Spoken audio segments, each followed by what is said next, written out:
L'homme ne vivra pas de pain seulement, mais de toute parole qui sort de la bouche de Dieu. Voici votre moment de méditation quotidienne.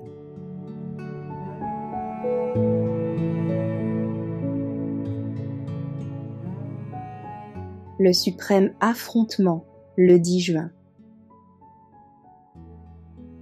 C'est ici votre heure et la puissance des ténèbres. Luc, chapitre 22, verset 53. Le Fils de Dieu, prosterné, demeurait en prière dans le jardin de Gethsémanée. Étant à l'agonie, sa sueur devint comme des grumeaux de sang. Il fut alors environné par d'effroyables ténèbres.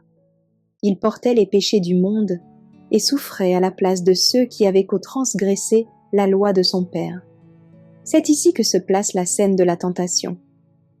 La lumière divine fut retirée à la vue du Christ, et il fut livré aux puissances des ténèbres. L'âme angoissée, Jésus demeurait prostré sur la terre froide. Il se rendait compte de la désapprobation de son Père. Il avait pris des lèvres de l'homme coupable la coupe de la souffrance pour en boire le contenu, tandis qu'il lui tendait la coupe des bénédictions. La colère qui aurait dû s'abattre sur l'humanité s'abattait sur lui. C'est alors que la coupe mystérieuse trembla entre les mains de Jésus. Le Seigneur s'était souvent retiré à Gethsémanée avec ses disciples pour y méditer et y prier. Jamais auparavant, il n'avait pénétré dans ce lieu le cœur rempli d'une telle tristesse. Ce n'était pas physiquement que le Christ souffrait d'une manière si atroce. Les péchés du monde, voilà ce qui l'accablait. Le sentiment de la désapprobation de son Père, dont il était momentanément séparé comme conséquence du péché, lui brisait le cœur. Nous ne pouvons concevoir que très imparfaitement l'inexprimable angoisse de Jésus à Gethsémanée lorsqu'il se rendit compte qu'une séparation s'était produite entre lui et son Père à cause des péchés des hommes. Il se fit pécher pour l'humanité déchue.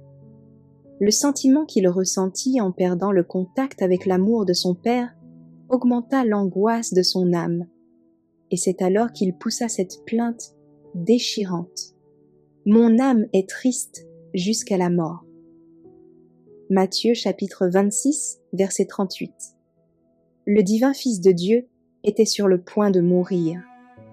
Le Père envoya alors un messager pour fortifier le douloureux martyr et pour le soutenir afin qu'il puisse marcher dans le chemin teinté de sang. Si les mortels avaient su apercevoir l'étonnement et la douleur de l'armée angélique, tandis qu'elle regardait en silence cette scène poignante, le Père ôtant à son Fils ses rayons de lumière, d'amour et de gloire, il comprendrait mieux la gravité que revêt le péché aux yeux de Dieu.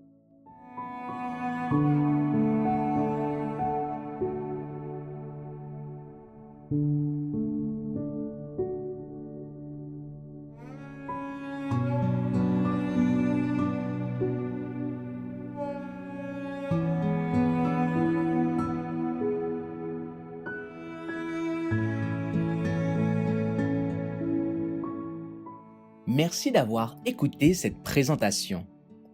Assurez-vous de nous rejoindre demain pour votre moment de méditation quotidienne avec lereste.org.